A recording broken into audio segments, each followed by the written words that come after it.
likes movies, we like movies. SeptumSin versus the world. SeptumSin versus the world. SeptumSin versus the world. SeptumSin versus the world. Greetings, everyone, and welcome to another episode of SeptumSin versus the world. I'm SeptumSin right here, right now.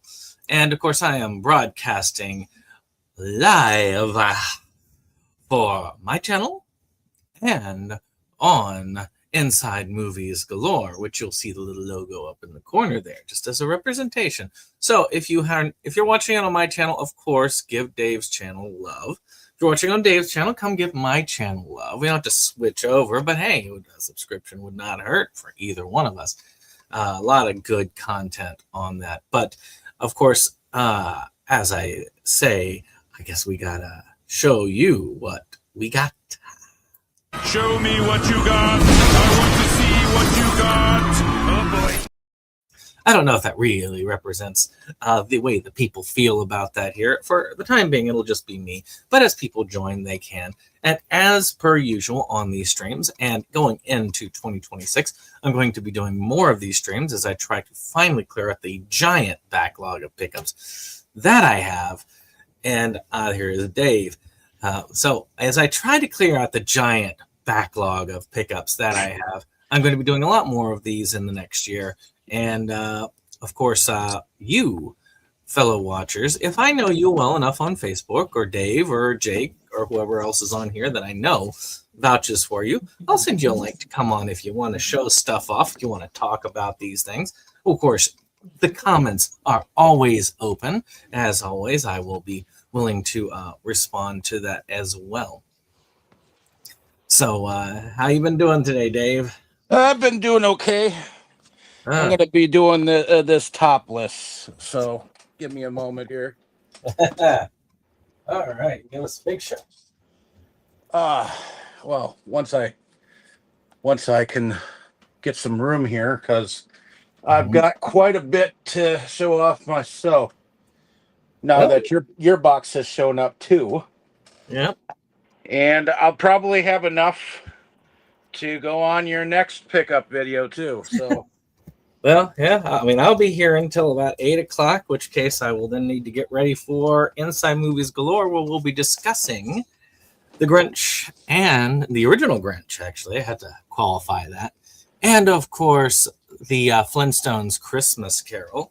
You know, I got to get some Christmas animated classics out of the way, which I guess will clear us of a lot of more artsy discussions that we had last week.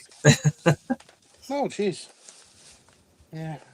So y'all can join us for that as well if you like. All 0 viewers.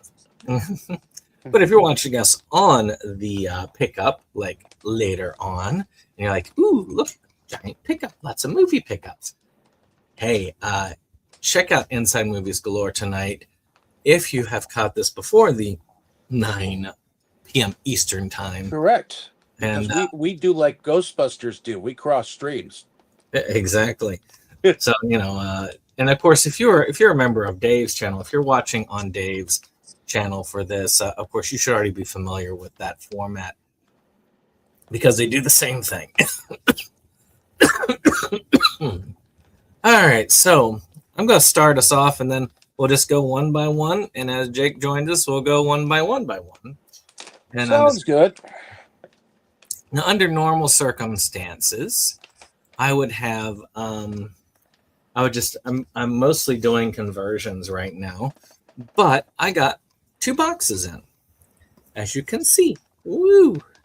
And one of them is from Umbrella. I got my 2 orders from Umbrella that I ordered about 6 months ago. And then the other is from the Vinegar Syndrome Black Friday sale. So, hey, big spender. Yeah, they got some cool stuff in there, and I've been meaning to get half of them. So, you know, and as I do this, while you're doing that, it'll give me a chance to check these into the collection because these actually arrived. I mean, I'm going to show this off real quick because I'm actually angry with it, and that's the Devil's Carnival, which came loose again for the third time in the case and scratched all to hell. I'm going to see if the Blu-ray works, and if it does work, then I'll go ahead and add it to the collection, and I'll officially say I picked it up. But it's not officially picked up because they really packaged it in a terrible thing. The spools on that do not hold at all. So they just guarantee you that I've been there, done that. if you mail that one, it's going to be guaranteed to be loose in the box.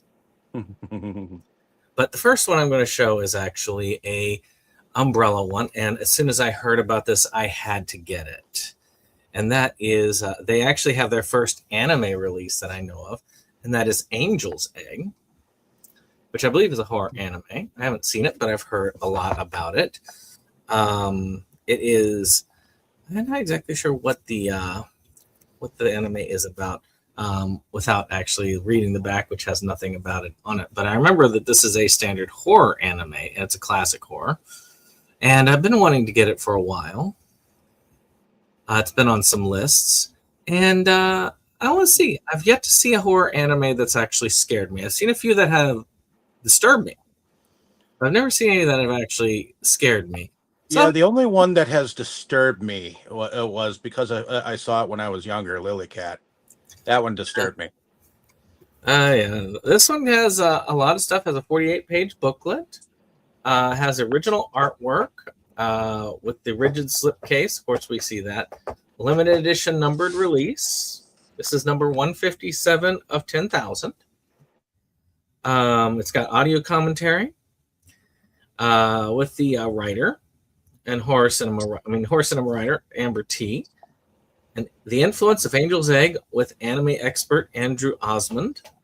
The hatching of an animation classic, critic and author Jasper Sharp on Angel's Egg, in conversation with Momoru Oshii, TIFF Q&A, excerpts, and a trailer. So for an anime, that's a lot of special features. It's a very cool set. I do like that. It is, I'm glad to finally own this classic, and I'll be adding it to the collection while you show off one. Okay. Well, the first one that I have to show off is now this is one of the Christmas presents you sent me. Ooh. I had not as of yet collected the Killer Nerd or Bride of a Nerd from Troma. Wow. So yeah, it surprised me, Dave, when you didn't have that. Yep, I'd been meaning to pick it up eventually, but as Troma wasn't my, at least anything that was not specifically directed by Lloyd Kaufman, and I know that it's gotten a Blu-ray release, but I at least wanted to get the DVD and experience the DVD first before I decided that the Blu-ray was of quality to upgrade it to. So thank you for that, by the way. This will definitely be going into the collection and being watched eventually. So probably on my own, since Tammy is not a fan of most independent features. So you've seen Killer Nerd 1 and 2, haven't you? At least the first one. Yeah, it's kind of a classic. I hadn't seen it. I didn't see it before I got that twofer, and that was a while back. I think I did it for Mo, but there's Ozzy there. Yeah, but I thought that both were fairly decent films overall. Like anything Troma, you gotta take it with a grain of salt. I mean, I saw Shakespeare Shitstorm the other day, and I mean that was Lloyd Kaufman essentially saying, "Look, y'all want to be offended? Well, that's all right. Feel offended if you want, but I'm going to do this anyway." So, all right, Ozzy. Yeah, I know you want some attention. Yeah, I still need to get a copy of that Shakespeare Shitstorm myself. It's expensive, but yes, it is. But a lot of Troma is expensive. It's hard to find Troma cheap, and there's like a little window for a lot of their releases where they get really cheap right before they go out of print. Then they go out of print and then they shoot up in value. Yeah, So that's for darn sure. until they get re-released. So this next one is one that's in kind of a universe. I believe it is a shared universe, which started with Who, Blood, and Honey. And then they did a sequel to that. Then they did a Peter Pan version. And now they're doing Bambi. Bambi, the Reckoning here. And from what I recall... Was that Umbrella? Yep, Umbrella. And this is how all of the ones so far in the series. I've got this one, the two Winnie the Poohs, and the Peter Pan as well. And from what I've heard, they're going to make a film eventually that has all of them come together in sort of like a dark universe fashion. Really? So all these like fairy tale ones, which is why I collect it, because it interests me. I liked Winnie the Pooh, Blood and Honey. I'm one of the few people who did. I like the sequel, which a lot of people did. And so I'm very curious about the Peter Pan in this one. I believe it's 4K. Is it 4K? 4K. He's not 4K, but that's all right. I've got a player that'll play this. So Bambi the Reckoning was actually pretty decent as far as anything goes. I've seen it. I don't own it per se. I ended up having a digital copy. A lot of micro budget creators have also run with these type of things, but I feel like those are very hit or miss. This one has been mostly hits for me, so I'm willing to give them more shots. Okay. There we go. So the next one has two to it. I'm going off the stack that you got me, or had for me. Madoka Box, season 1 and 2. Woo! Who knows? You might actually watch it before I do. Let's see. The first says just Madoka Box, and then of course Madoka Box Abnormal. So I guess this is the complete collection so far. Yeah, I think so. I got a combined one on Blu-ray and just Space Saver. Of course, I have that right here is an Olivia. Say hi, Olivia. Hi. Hi, Olivia. So yeah, here you go. For those of you who are cat fans on the channel. Yay! Kitten. Bigger kitten. Teenager, technically, in cat years. So, this next one is mainly because you sent me this film, and then the file corrupted, and I wanted to see the rest of it. And that's the film Hundreds of Beavers. This one was actually really cheap. They had it for $10 on the Vinegar Syndrome sale. I was like, well, I'll do that. It looks hilarious, and what I saw was pretty good.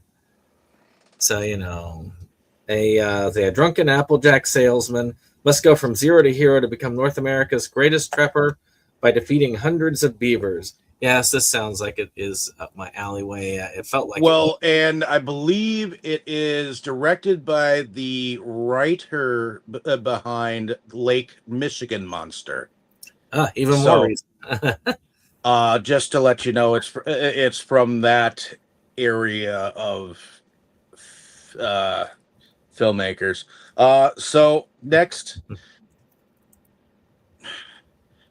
Okay, sorry. I'm just showing it off because I like that one. Well, and I wish I could have gotten like one of those like huge posters you can get up the darn film too. But I also ended up getting from you To Love Rue.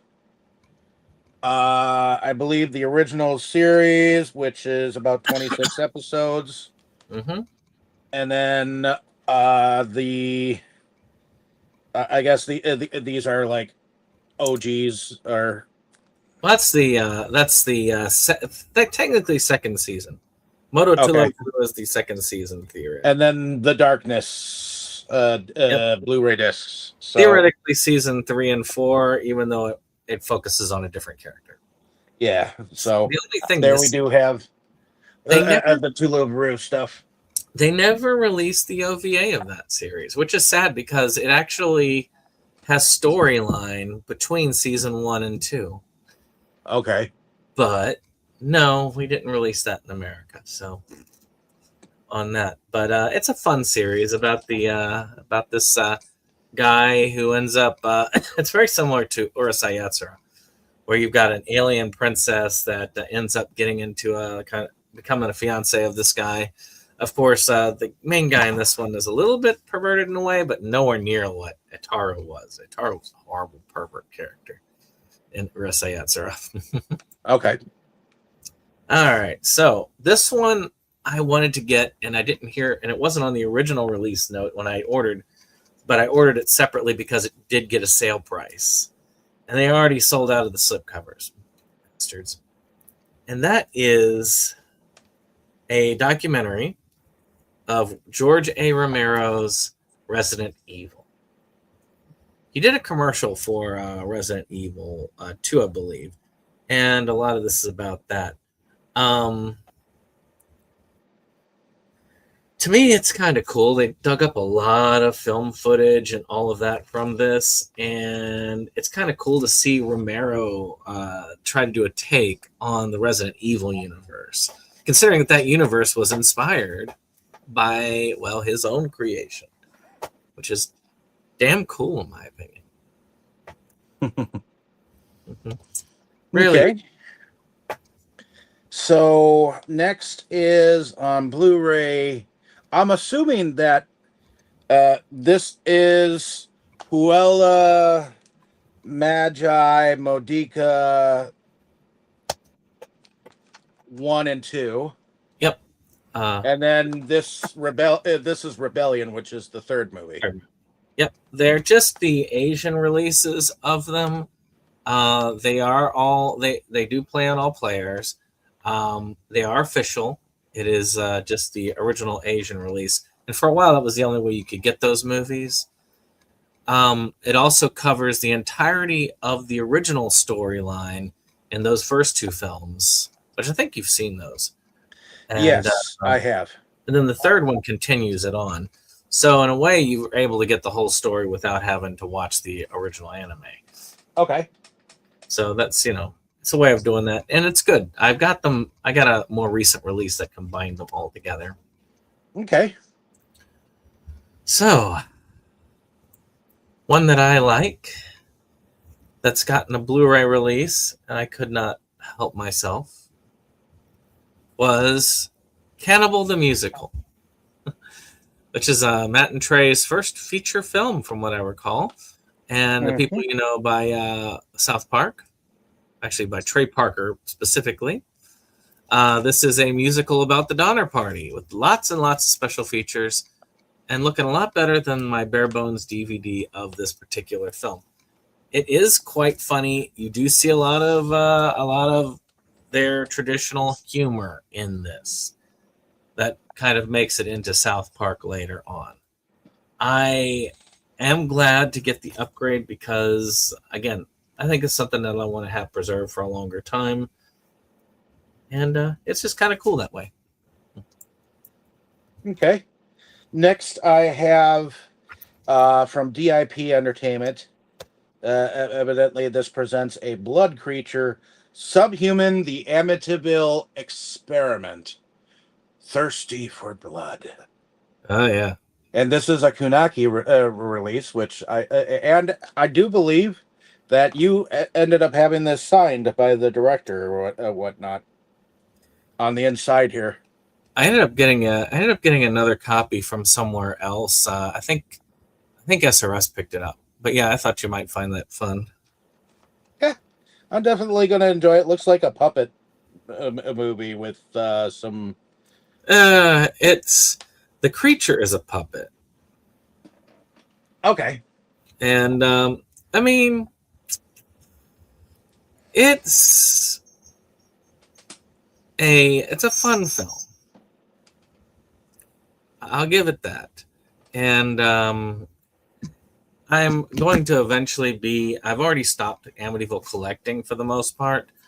because it's just there's too much of it. There's too many releases, At and I least don't for right now. have money. So I'm probably going to. I'm actually planning on purging my collection eventually. So Uh-oh. you'll probably see more and more of it, and a lot of that's going to be Amityville stuff because there's a lot of those movies I have no interest in keeping in my collection. Well, my birthday's coming up in June. You may have an Amityville birthday, yeah. Because a lot of those are out of print now. Alrighty. Well, So, oh, sorry. you're next, right? Yeah, that's right. So this one is one I thought I had, but apparently I don't have, which is the film From Beyond. It's a Lovecraftian film. I feel like I keep mixing up because there is a Stuart Gordon, I think, directed that, which he's from the Charles Band era of things. there's a because of course there's also that one that came out fairly recently, the one that Full Moon released.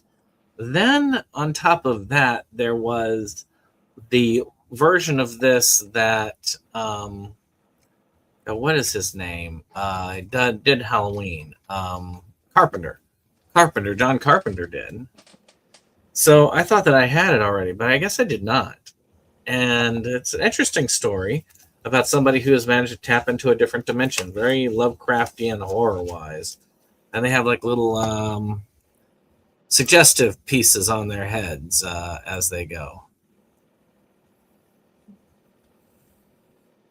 So that is all I have to say about that. Okay. Next, this is the first of two box sets that I got from an online thing for Indicator Blu-ray sets, and sometimes they have all region discs that you can buy from the UK, and that's stuff that you could well, powerhouse.com I do believe is where you go to, but Indicator is the company. So I picked up this 8-film set, which evidently there are only 6,000 of these suckers made, but it is all region, and I have number 3,277 out of 6,000 there. Nice. This isn't the first set I've picked up from them. I do believe that I have a nice Night of the Demon, Curse of the Demon set that has like 3 different versions of that film, and then I think I picked up some movies that were a director that I know called Norman something or other. I think one of them was called Prey, Bloody Birthday, and something, and there was one other film that I had picked up from the set. Now, one of the things that you have to realize of this place is that they do take a long time to get to you if you are in the U.S. So I've been waiting a month and a couple of days for this these suckers. Oh, So like my vinegar syndromes. so on this, and they call this the criminal acts of Todd Slaughter. Now, Todd Slaughter is an actor. A lot of the films on here were produced by a man by the name of George King, and these are the titles as follows: Maria Martin, or The Murder in the Red Barn; Sweeney Todd, the Demon Barber of Fleet Street; The Ticket of Leave Man; Sexton Blake and the Hooded Terror; The Crimes of Stephen Hawke; The Face at the Window; It's Never Too Late to Mend; and Crimes at the Dark House. So I think this is a very unique set. It's got some audio commentary on definitely a lot of these discs. I haven't gone through the audio commentary yet, but I have watched Murder in the Red Barn and Sweeney Todd, the Demon Barber of Fleet Street so far. And so far, they look crisp and clean. So that's fucking awesome. Oh, hey, it sounds like fun overall. So, I've got this one here, and I'll admit, this one they went all out with the slipcover on, and that is Riddle of Fire. I mean, that's a pretty cool one. I mean, this is like, reminds me of the video violence set where they have this. This has kind of a interesting feel of it, which is why I ended up getting it. So brothers Hazel and Jody, along with their good old friend Alice, pull off a daring heist to steal the latest and greatest in video game technology. Upon arriving back at the Adale household, and assembling a bespoke buffet of carefully arranged snacks, they plug in their newly grifted entertainment hardware to discover something even more insidious than a controller smashing boss battle. A TV that has been password protected by the Adale brothers' mother, Julie, who is sick in bed, intent on having her children spend the summer outdoors. She makes the motley crew a condition for the TV password: one blueberry pie. These words set the three leads out on a magical quest full of speckled eggs, nefarious villains, and dance sequences, and a precocious young girl named Petal, who may or may not be a fairy. This has a lot of fun about it. It really does. I've never actually, I'd heard about this one before, but I've never actually watched it. It just feels like it'd be right up my alley. It's a really cool cover. It looks like it's going to be a very fun, fun thing. So I do look forward to checking it out. Alrighty, so this is the other box set that I got from powerhouse.com or Indicator. It is an all-region set. It's called Magic, Myth, and Mutilation. That's The micro-budget cinema of Michael J. Murphy, 1967 to 2015. And supposedly, there are 29 movies on this sucker. Containing the complete surviving works of Britain's great unheralded auteur. Trying to see if it actually says all of them. Filmz. Okay. It looks like. Okay, so the films of Tristan and Isolde, Happy Ever After, Secrets, Almost a Movie, The Cell, Stay, Death in the Family, Invitation to Hell, The Last Night, Bloodstream, Moonchild, Torment, Atlantis, Road to Nowhere, The Rite of Spring, and Tristan, the 1999 version. Also, I guess, Quillen, Tristan, the 1986 version, Death Run, Avalon, Second Sight, Rory, Scare, Necros, Isle of the Dead, and The Return of Ellen Strange. And I'm sure that there are others and stuff. I still have to delve into this sucker. I hadn't even heard of this guy, and I saw this like a year ago. It's been on my backlog of getting, and it's all mine. All right. Well, let's see. Yeah. Well, this next one, I couldn't resist. It is a little documentary called Nintendo Quest. I like the slipcover. That does look cool. So, and of course, it includes the 9 episodes of the follow-up TV series Nintendo Quest Power Tour, with a lot of extended scenes and videos. So, follow video game rock star and fanatic collector Jay Bartlett over 10,000 miles.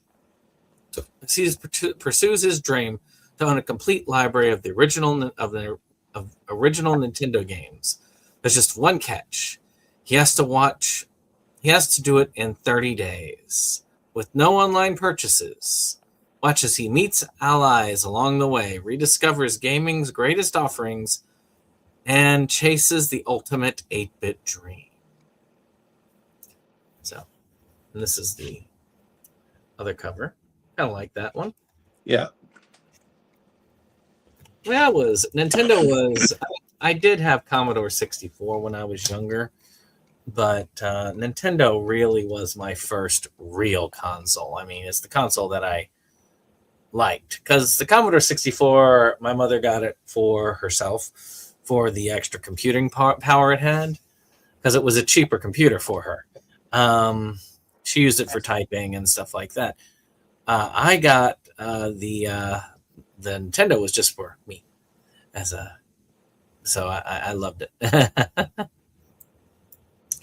Okay. Well, I am a collector connoisseur, so there are times where I pick up books as well, and I think this kind of goes with that nostalgia territory, where I was at Myers the other day, and I couldn't help but pick this up. This is Where's Waldo, the Totally Essential Travel Collection. I don't know if you were a kid and you had all the Waldo books. Well, did you realize that there were like 7 of these suckers that were out there? My. Well, it turns out that all 7 of them are in this little book. Huh. So it's got Where's Waldo Now, Where's Waldo the Fantastic Journey, Where's Waldo in Hollywood, Where's Waldo the Wonder Book, Where's Waldo the Great Picture Hunt, and Where's Waldo the Incredible Paper Chase. So I thought this was unique, and I'm sorry, but I just like this and Magic Eye, those things were nostalgia for me. Hey, I know they used to be like huge, the books. I've got an X-Men one that's sitting at work. It's still got the original teeth marks of the ferrets I had. It was like Find the X-Men. So let's see here. Next up, I don't know this guy. Maybe y'all in the comments below can tell me about this guy, because I've got a bunch of this guy's stuff from there, and who knows? This is from Slope's Game Room. I've never heard of him, never looked him up. I just have gotten these things because I like to support people who do this and have the guts to release physical media on it, which is the cult movies, shows, and classic comics, a history and the games digital optical disc. So that looks like a documentary. So it's kind of, I don't know this guy. I think he's a YouTuber, but I do try to support people who do that. And it looks pretty cool. Well, I will actually forward to Jacob. I actually got in my Vinegar Syndrome order, so your Christmas present is here. So I can bring that actually on Christmas Eve, and you can have it for Christmas. So I said, you know what, I'll show those off before I do these, because I've got like billions and billions of these darned conversions. So I was like, I'll show these off first. And then Dave has some, so we've just been kind of like round and around. You too. So I'll give you the stage for one. If you got some. Yeah, yeah, I got a few conversions too. I probably have a few more, but these are the ones I had ready. And this was a recent library pickup, which actually was already a library pickup. I converted the DVD to the Blu-ray. It may end up being a placeholder because one day I'll probably get a complete set of these movies, you know. But for Yeah. right now, might as well. And that is Night at the Museum, Battle of the Smithsonian. Okay. These were fun movies. Yes, they were. What's that? Quiet. Yeah. I don't- actually have a complete set of it. I don't think I actually saw the third one, which this was the second one, Yeah. right? Yeah. That was the second one, yeah. Yes. I think, wasn't this the one that introduced Amy Adams as Amelia Earhart? Yes. And I feel like Owen Wilson, Hank Azaria, and Robin Williams were in the first one, right? I Yes. think so, yeah. Yeah. And then, of course, you got Ben Stiller in the lead. Fun movies, not exactly the greatest in the world, but they briefly had Ben Stiller as a bankable star, partly because of these movies. And also, this is continuing my clapback against Quentin Tarantino.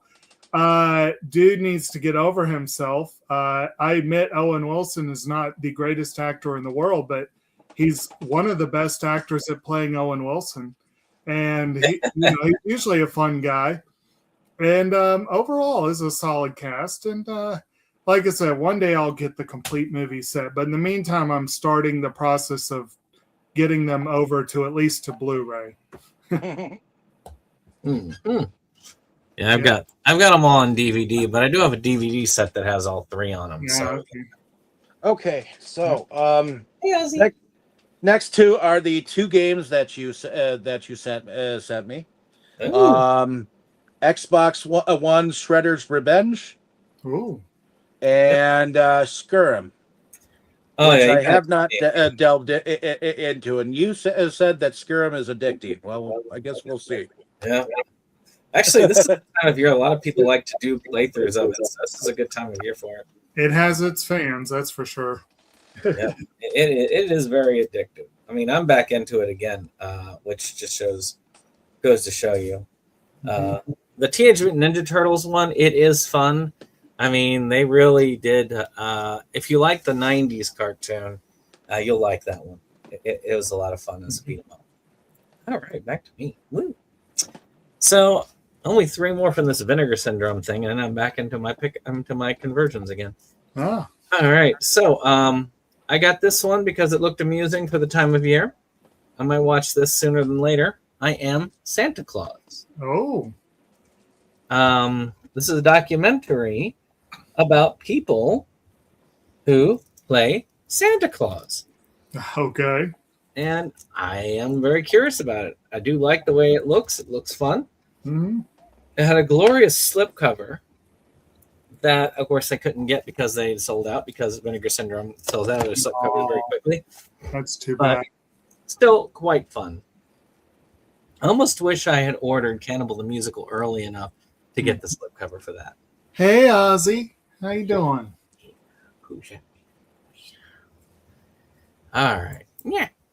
Ah, I did not realize apparently this includes Monkey Mischief. So the rest of the ones I'm going to do are in order. Kino Lorber is, I think, still doing their Winter Wonderland sale. I think it runs through Christmas Eve. Brandon, do you remember if that's correct? Yeah, I think so. And they've got a lot of good stuff on there, some pretty good pricing. And so I decided to do just straight up a conversion order.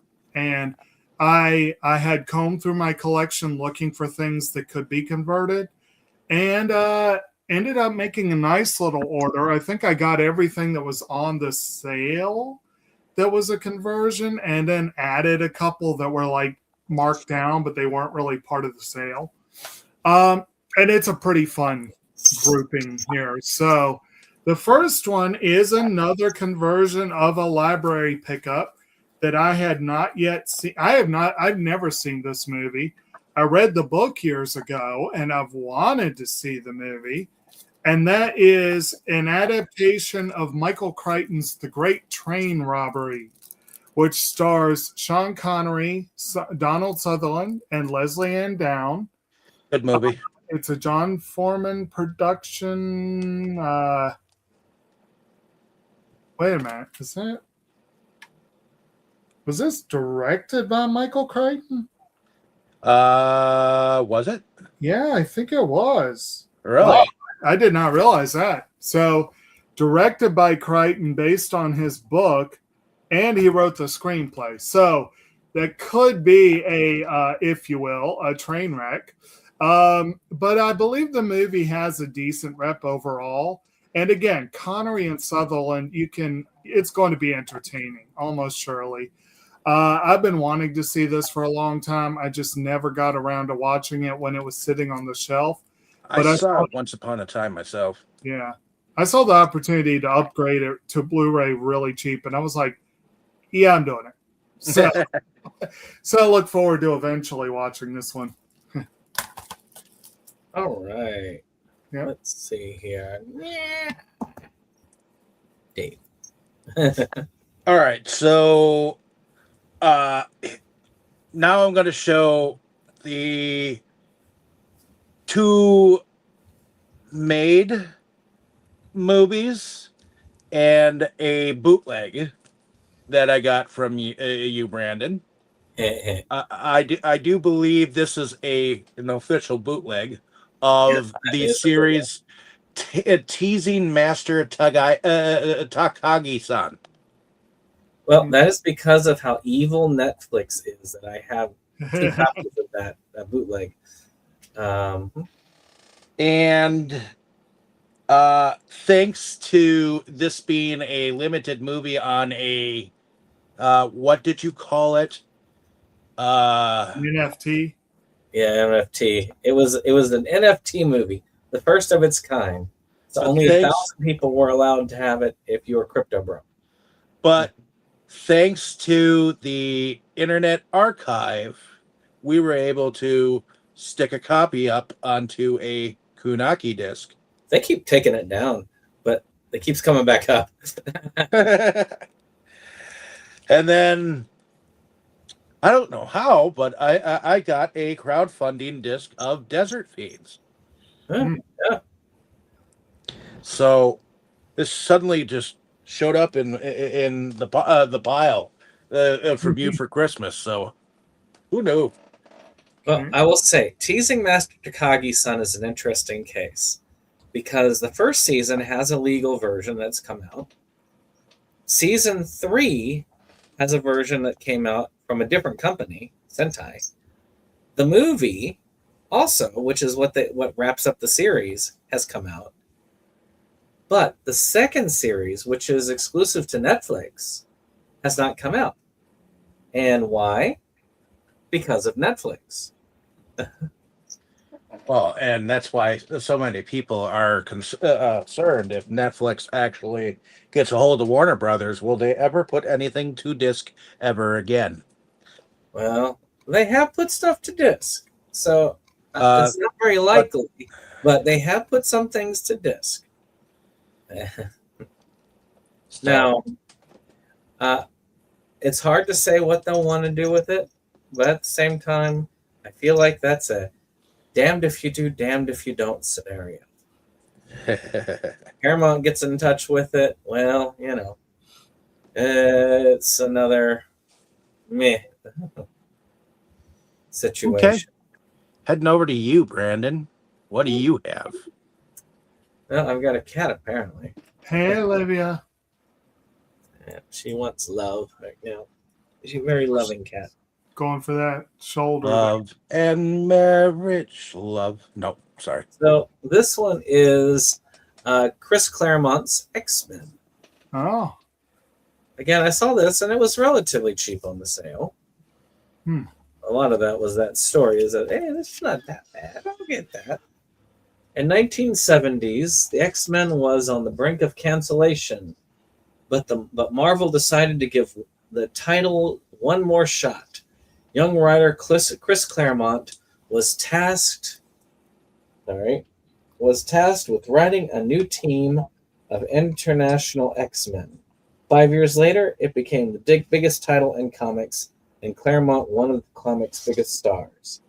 The film tells the story about Chris and his small team of collaborators who worked together to tell the stories that inspired generations of comic readers and led directly to the creation of the blockbuster X-Men film franchise. So that sounds like a documentary. Yeah. Which, of course, most of us who read X-Men started with Claremont's run.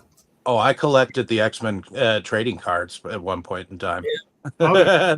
It I was a mean, thing. Claremont brought most of us into the X-Men. I mean, Well, he ran X-Men for a while. Claremont was co-creator of some of the best characters, so you know. Yep. Actually, of my list of the top 5, I think he was co-creator on 4 of them. Yeah. But anyway. Yeah. Yeah. Okay. Pull it out. The next one is relatively recent-ish, which by relatively recent-ish, it's 18 years old now. No, wait. 38. Wait, I can't math. It's old. It makes me feel old. It's from 1997.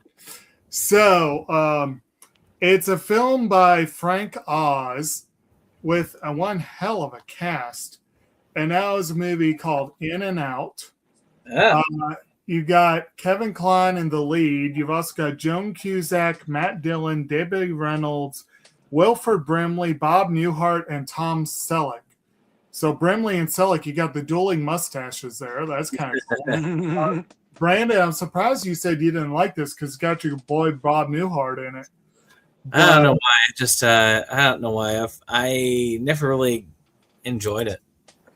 Well, basically, it's your Frank Oz brand of humor, which tends to be pretty solid, but it's a film that probably wouldn't get made today, I imagine. Kevin Kline basically plays a small town teacher who's about to get married, who's outed on national television when a former student thanks him at the Oscars. And then everyone, including him, has to figure out what to do with that news. I thought it was a fun movie when I saw it, but I think I've only seen it once, and it's been a few years. But I've had it on DVD for a while, and again, this is a space saver. It wasn't that expensive. This was probably the most expensive one of the bunch, though, because it wasn't part of the sale. It was just marked down a few dollars. But like I said, space saver, converted to a better format. And this edition has a few bonus features, so it's not a bad edition. So, pretty cool. Alrighty. Yeah. Next. Dave. Come on. There you go. All right. So next I have, and I'm sure that I will probably collect the rest of these, but this is a Bondi release of The Girl Who Leapt Through Time. That's a good one. So Well, it's a standalone film, so you're done collecting. Well, he could go ahead and get the others by that director. Yeah, that is true. Moro Hosoda. It is a good movie. I finally upgraded, so I can't complain. And there are multiple versions of that story, so you could try to track them down. And yes. yeah, it's about this girl who finds out she has the ability to time travel and discovers that there is a lot of inherent risks paired with that. As you do. Mamoru Hosoda film, and he is a very talented director. Yeah. For a long time, Jake made the right decision to get the Blu-ray copy, which was the one that went out of print and was going for outrageous amounts of money. Yeah. Actually, the wise decision would have been to buy 2 copies and then sell them when it was there, because now the Blu-ray copy is nowhere near as valuable because they've already released a better version. Dave, I don't know if you've got the original release there or the one they did right before Bandai shuttered their American operations. but they did do an original release that kind of drifted out of print. And then they did a big re-release, DVD and Blu-ray, and I bought the Blu-ray. I was super stoked about it. And like they shuttered their American operations like the next month. So it became very rare very quickly. Yeah, I couldn't tell you. I could not tell you which one that is because I don't remember buying it Right. or when I bought it. I remember I bought it, but I don't remember. Well, I think you had the original release. It's possible. Yeah. Of It's course, possible. now who's got it now? Is it Crunchyroll that's putting it out now? No clue. Someone's got it now, and it's Let me see. I've got a phone, and it says "Girl Who Leapt Through Time." No, not Sugar Cookie. Girl Who. There we go. It looks like Shout Factory got it. G-Kids. Right. Shout, yeah. And that's part of that really cool Hosoda set. Oh, no, that's Yuasa. Sorry. That's Uwasa, yeah. I got it on its own. They got the Yuasa. They could do a really cool Hosoda set if they wanted to. They could.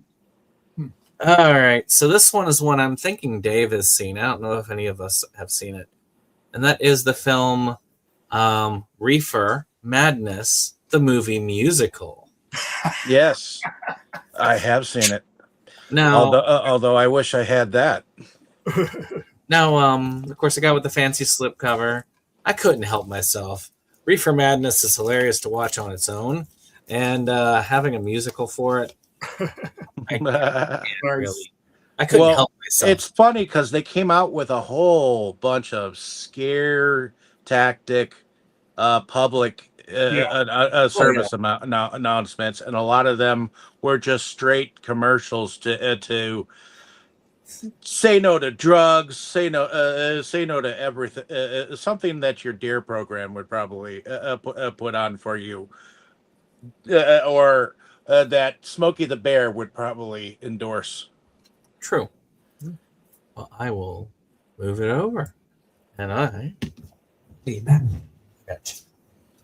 All right, Jake, you're up. Oh, okay. Next one is a movie I want to say I saw in theaters, but I couldn't swear to it. But it definitely was one that I saw about when it came out. And it's a very interesting movie. It's a biopic by Milos Forman of famous and infamous comedian Andy Kaufman. It's called Man on the Moon. Okay. Jim Carrey movie. Jim Carrey playing Kaufman. Got tons of praise. This was one of a handful of movies he got that people swore up and down the Oscars just hated him for no reason. Which did Rob Reiner direct that? No. It's Milos Forman. I know he directed The Majestic. No, that was Frank Darabont. Okay. Yeah. Okay. That was a good movie too. That was a vastly underrated movie. I will admit I am not a huge Andy Kaufman fan, and I am only incidentally familiar with his work, but I have seen a few things with him.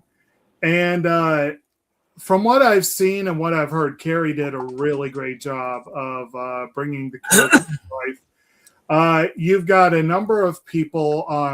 Kaufman's former co-star Danny DeVito is in the movie, along with Courtney Love, Paul Giamatti. You got some interesting folks there. Good movie. Of course, I don't remember if this came first or the song, but REM had that song, Man on the Moon, that was a tribute to Kaufman. And that was kind of everywhere on the airwaves around that time. But good movie. And, I've had this on DVD for years. It was past time for an upgrade. And this one, this does have the music video for Man on the Moon, as well as the B-side for that one, The Great Beyond. So that's kind of cool. Got some free music videos there. Okay. All right. Well, Dave.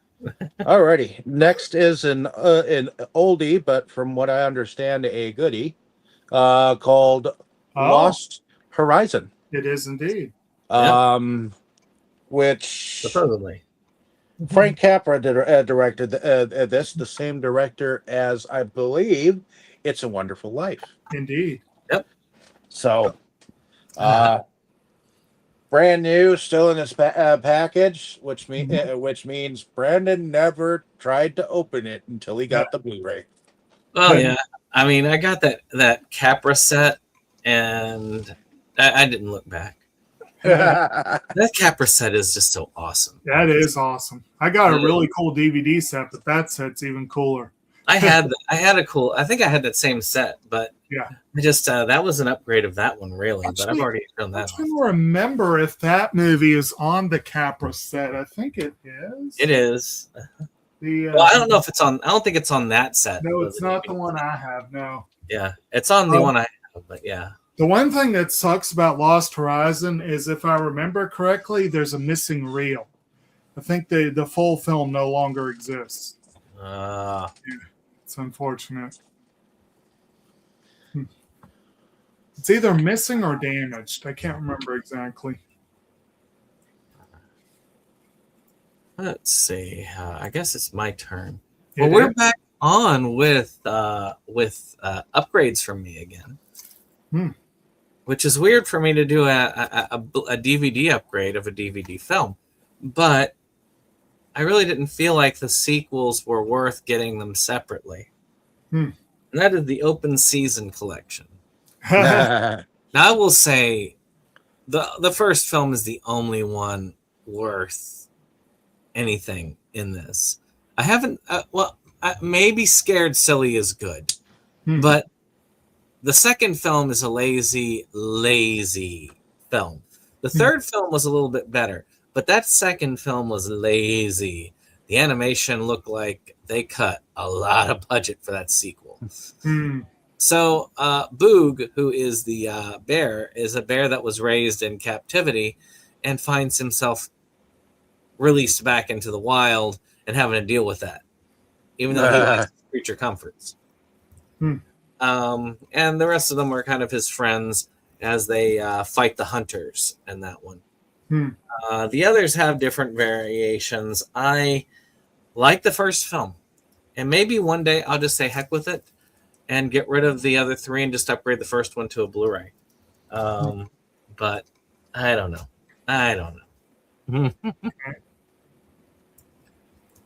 All right.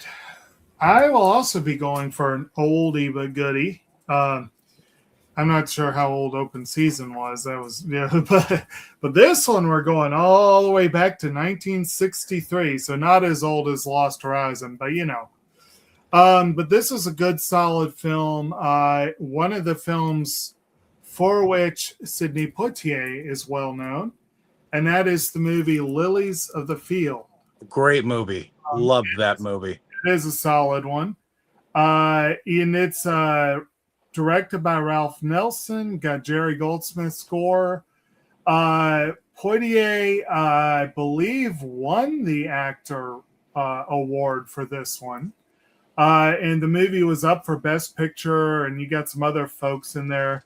Lily Escala's in there. I have seen this, I think, once. It's been a minute. But essentially, Poitier is a handyman who comes across a farm occupied by some nuns. German And- nuns, to be exact, What's and German nuns, to be exact. And they expect him and feel entitled that he should build them a chapel. Right. And essentially, I mean, it's a good, again, it's a good film. I don't remember all the particulars. This was the other one I got that was not part of the sale, but it was marked down to a reasonable price. And I was like, okay, I need to convert as much as I can. So I went ahead and threw it in there. And I'm glad I did. That's definitely a nice little space saver.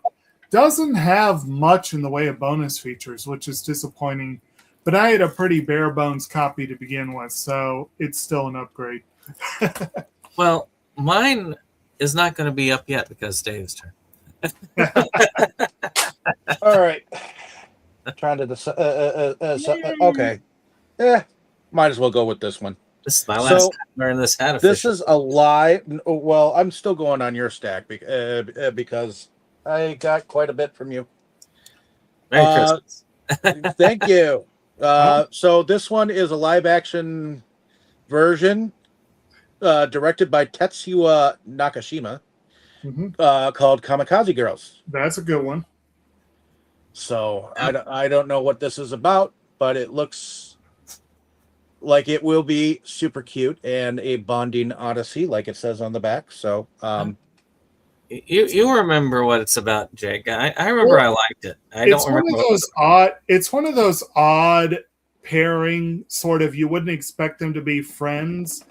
You got a character who's a lowly goth character and a character who's a Yankee would-be Yakuza type who somehow form a friendship, and pretty fun, good movie.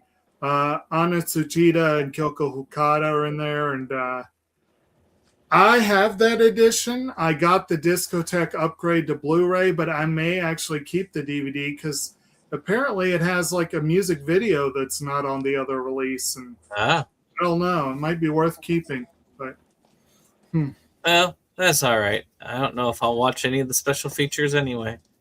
I might. There may be a time where I just can't leave. I don't have any ability to do much other than sit. And if that is ever the case, I will probably finally go through all of my stuff. Yeah.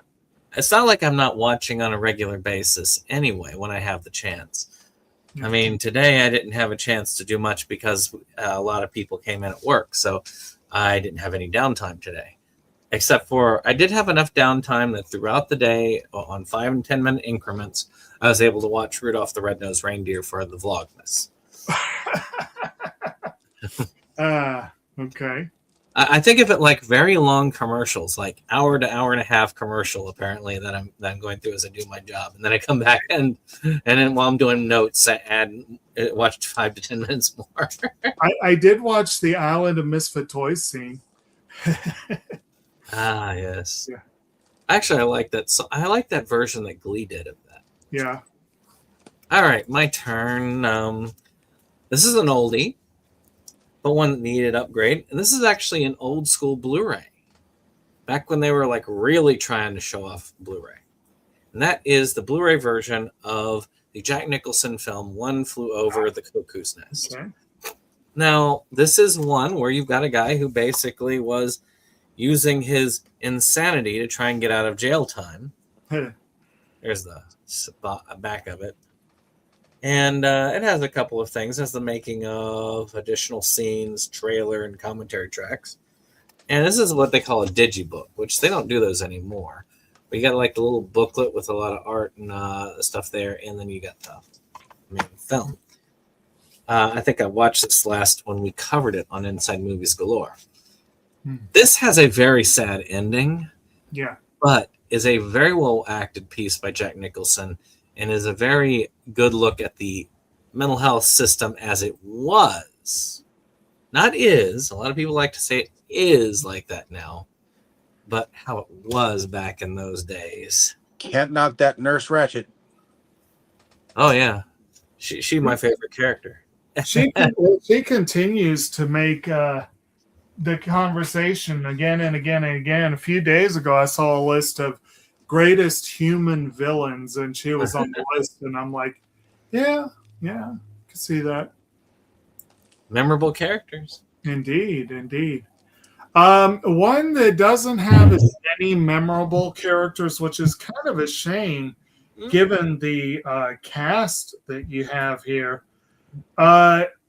is a film that I'm sure not everyone would be in a hurry to have converted for multiple reasons. And that is arguably one of the lesser Woody Allen films, Scoop, which does have a pretty good cast. You got Hugh Jackman, Scarlett Johansson, Ian McShane, and Alan himself in one of his last on-camera appearances. This was from '06, so it's one of his recent-ish ones. And it was part of that run of Scarlett Johansson films with him. I thought it was a fun movie. It wasn't great. It wasn't terrible. It was kind of middle of the road Woody Allen, which is still a decent film. Of course, mileage will vary depending on how aggressively you hold his Woody Allenness against him. But I thought it was kind of fun. This was really cheap. I had it on DVD, and I was like, I might as well go ahead and go for the upgrade. Let's see. Well, any case, I would say that one was actually, well, like most of Woody Allen stuff. I don't know if I have the Blu-ray of that one or the DVD. I've been slowly converting all of his films to Blu-ray because they've been slowly coming out on Blu-ray. Well, you got a bunch of sets, which is kind of cool. Yeah. Which is why I haven't fully. Yeah. But, yeah. There you go. Alrighty. So I'm going to do the Sub Rosa Cinema stuff in one fell swoop that I got from you. Partially because some of them actually kind of go together. Now I actually had all of these, but most of them I had on DVD, and I'll be honest, I actually had Truth or Dare on DVD, and Wicked Games I had on a bootleg from the director before it even became a printed disc or whatnot. So it'll there are 4 of these films that were put to Blu-ray, so it is an upgrade. And then of course the 5th one, that's the only way that you can get it. So so there is a way now. Oh, there is. The way I did is that Sub Rosa actually did a full Blu-ray set, which is why I converted it, because it's about that big, and that's why of the Truth or Dare movies, and it includes that one on it. Okay. Now, the story behind that DVD though is great, because for the longest time, Joel would give copies of that away with people if they ordered a number of DVDs from him. And the reason for it is because only about 20% of those actually work. And he didn't know which ones work or not. So it was always playing Russian roulette to see. I think that's the 3rd copy I got, and that one's the one that actually worked. So you have a copy of it. So that's kind of a rare piece right there. And it's also the only one in the series I've seen, which is the 5th one. And I guess this is a Christmas movie. So Yule Log, which I'm not sure whether it's good or bad. Yeah. But I figured since he had it in his stuff to. It's a Polonia film. Okay, a Polonia. So those are always hit or miss. So, but yeah, those are the Sub Rosa Cinema Blu-rays and DVD that I got from you. I will admit, 5 of those are definitely in the same series, so I can't fault you on that. Oh, well, I'll have to get to that one because I made a upgrade of an upgrade. All right, this is one that has been a long time coming because my copy of this has a slipcover that is torn to hell. And that is the movie Office Space. Ah. I mean, it shows the picture of the guy with a stapler. Yeah. My stapler. This is a yep, exactly. My copy. Oh, yeah, you got it. Okay. Yeah, Mike Judge. Was this his first movie? I think so. Like, I think at that point he was mostly known for Beavis and Butthead. Yeah, Beavis and Butthead. Then he did King of the Hill. Yeah. Which, from what I've seen of Beavis and Butthead, King of the Hill was a superior series. in all ways, shapes, and means. And of course, our friend with the stapler there would go on to voice Bill Dauterive. Mhm. So, and oddly enough, I have been mostly against these reignitions of series like Futurama, Animaniacs. Both of those I did not like the reboots. But the King of the Hill reboot was really good. So I am looking forward to more from that. But this was actually a really good movie. I did like it. I mean, the guy goes kind of crazy and then moves on. So does he, but in a different way. He did get a stapler at the end. Yes. All right. My next one is a movie that was kind of a rarity for a while. I think Kino kind of saved it from obscurity, although their movies are not necessarily mainstream either. It's sort of boutique firm, but my original copy of this was one that I got from Brandon when his old man passed. And this is a movie that is also features Woody Allen, but it's not directly a Woody Allen film. It's a Herbert Ross film written by Allen and based on his play. And that is the movie Play It Again, Sam, which takes its title from a mishearing of a quote. What do they call it? Is it the Mandela effect? Yeah, the Mandela effect. Yeah. Where everyone believes that Humphrey Bogart famously said, "Play it again, Sam," but he doesn't. But the movie took its name from that, and or I guess the play did. This is a fun movie. I think I saw it with you guys once. I never did get around to watching the copy I had, but this is definitely worth the upgrade when I saw the opportunity. His first pairing with Diane Keaton as well, so it's kind of historic there. And you got some other folks in there, Jerry Lacey, Tony Roberts, etc. 1972 release. Fun movie, definitely worth upgrading. And like I said, takes up less space, which is always good. A little bit of bonus features there, not much, but a little bit. If we ever get back into that Woody Allen thing that we started, we did what? One film? We did I think we did one. Yeah, we did. We will get back into it, and we will get the whole, because I've got the entire thing down. Right. So it's not like I got all the lists down, and I've got all the films. So it's not like I can't, do it. And we'll get Dave over. But I love Play It Again, Sam. That was a great film.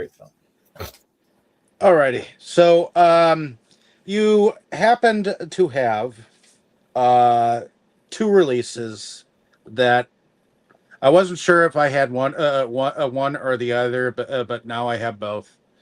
Fritz the Cat and The 9 Lives of Fritz the Cat. So I decided to choose these for you to send to me. So now I have them, and I know Fritz the Cat is the one that everybody goes gaga about. So yeah. And the one that its creator hates. Yeah, I know. Which is something else. And I do believe those two are part of the Kino sale as well. Yes. Yeah. Which is, by the way, part of the. But and my turn. Man, turns go quick here. All right, you know what? I finally did it. It was on the Kino sale, and I did like the Tangerine Dream soundtrack originally, which is why I kept it. But eventually, I did want to upgrade it because of its importance and the fact that this is one of the rare Kinos that has some special features on it, and has a lot of different versions on here, and that is Nosferatu. Not the new movie, but the old one. Which it's a good. I have that set too. Yeah, I picked up that set not too long ago myself. So we are good to go. It was cheap and it was restored, so that made it worth it to me a lot of the time. So being able to see it as clear as I can, and some of those old films restore better than you would think. The technology, especially AI, I hate to say it, has helped with film restoration and preservation in ways that we cannot comprehend.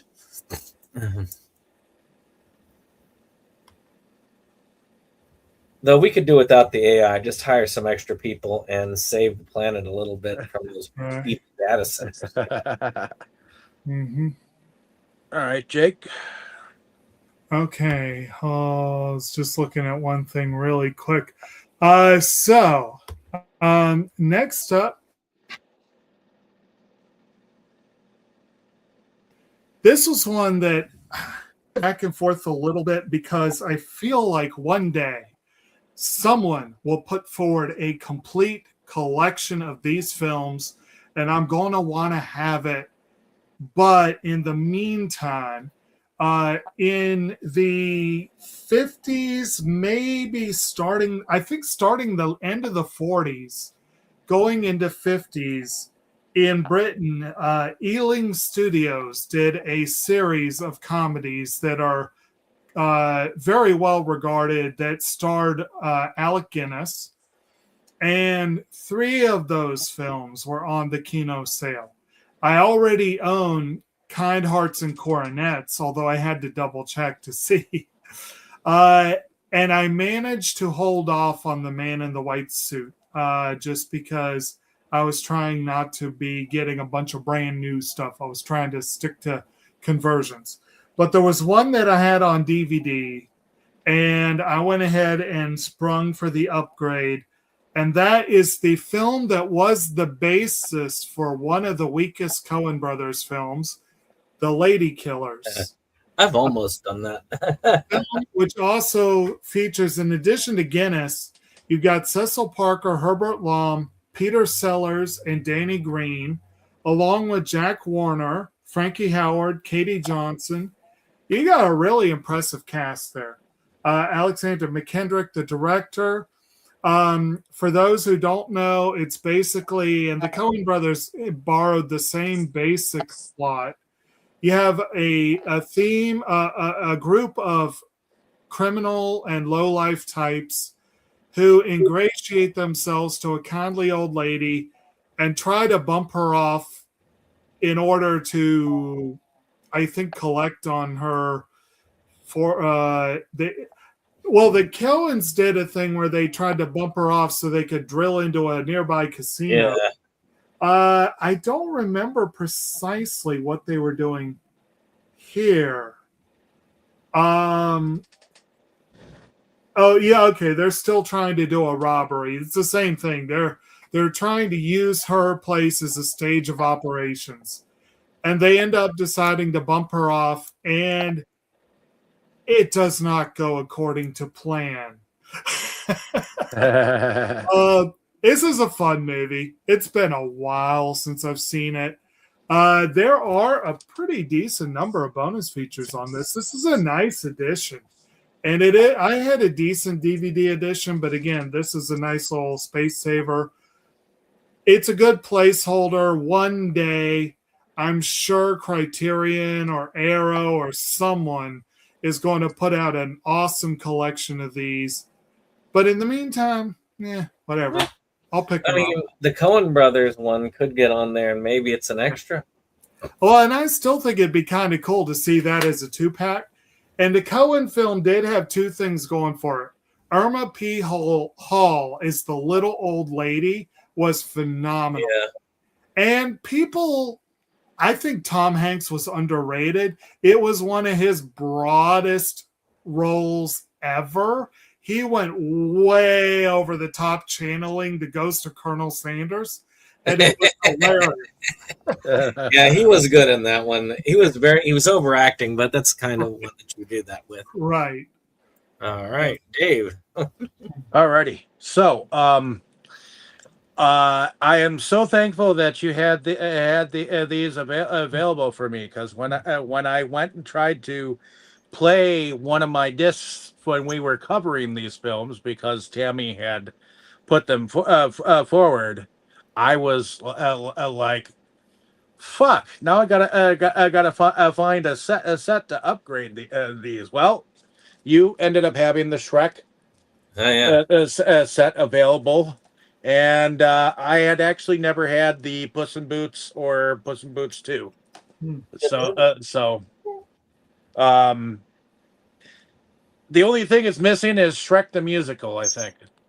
So, Yeah, that'd be nice to have on one. but it is an upgrade, so thank you. All right, I'd like to get the Shrek musical. That was the bootleg musical that they did. Oh, I have no interest in that, but So this next one was a favorite of my father's as well. And I had the DVD of this for ages. But Shout Factory, Scream Factory, whatever you want to call it, released the director's cut, which I heard was even better. And this is a film by the director of Hellraiser. And that is the film Nightbreed. Oh, is that the K-ball cut? Yeah. I loved this film growing up. Still to this day, I found that the psychiatrist in this was one of my favorite villains of all time. Well, the psychiatrist was also wasn't he someone famous? Oh yeah, David Cronenberg. Yes. Huh. And he did an amazing job acting, and the role and the mask that he wore as the killer. My God, that was frightening. We've covered that one on this channel before, haven't we? We have not. No? Oh. It's worth covering. One of these days I'll have to bring it up. It's a good one. Definitely, because I do have a copy of the K-ball cut. It says it's the director's cut. I don't know if that's the same one. That is the same as the K-ball cut. Yeah, it says the new director's cut with over 40 minutes of new footage. Yep, they call it the K-ball cut. Well, I've heard it makes the movie a better movie, but hard to say. It was already a good movie. Maybe they extend the scene with the guy cutting the skin off his head. All right, Jake. Okay. Well, I have one more that I'll present tonight, and this will finish off that nice little Kino set. And it's a movie that I had never really thought of in this context, but I wonder if it doesn't count as a Christmas film, because one of the featured songs is the Dolly Parton standard Hard Candy Christmas. So who knows? But this is a musical that I believe I was introduced by my dad, actually. I always liked it. I thought it had a very amusing title, and it's just a fun movie. And that is The Best Little Whorehouse in Texas. I almost thought of picking that up. What's up? I almost thought of picking that up. I was It's, close. Dolly Parton and Burt Reynolds, Colin Higgins film. You've also got Dom DeLuise in there. You've got Jim Neighbors and Charles Durning in an Oscar-nominated role. And just before we went on, I went ahead and played his show-stopping number, Do a Little Sidestep, or Dance a Little Sidestep, which I have to admit is the ultimate politician song. He plays the governor of Texas in this one, and it's a small role. It's one of those ones that's like, I really wish they had a cameo role for the Oscars, because it really is a glorified cameo, but it's a great moment. But basically, for those who don't know it, the basic gist of it is the Chicken Ranch is a Texas institution. Miss Mona, who's played by Dolly Parton, is the proprietress. The local sheriff, who's played by Burt Reynolds, is a Patron. Let's just say they have an arrangement. And until a muckraker from out of town, who's played by Dom DeLuise, makes it a crusade to have this place shut down. And like I said, they go all the way to the Capitol, which is where Durning comes in. It's a fun movie. It does feature the aforementioned single, Dance a Little Sidestep and the Hard Candy Christmas. And it features Dolly Parton's standard I Will Always Love You. And I know I'm in the minority here. I know it's an unpopular opinion, but damn it, I think she's better than Whitney Houston with that song. And it is. But but anyway, I like this movie. I've had it on DVD for a long time. And I saw it really cheap on Blu-ray. I was like, hell yeah, I'm going to do it. And this is a decent edition. It has a few bonus features. So pretty decent upgrade, I guess, and space saver and so on. And I'm sorely tempted to, if I can find time, put it on and see if it qualifies as a Christmas movie. But I may have to do that next year, though. Oh, my. But, Alrighty. So this is the last in your stack that you sent me. This is Parasite the Maxim collections 1 and 2, which I'm assuming those are seasons 1 and 2. They're half of season 1 and half of season 1. Oh, okay.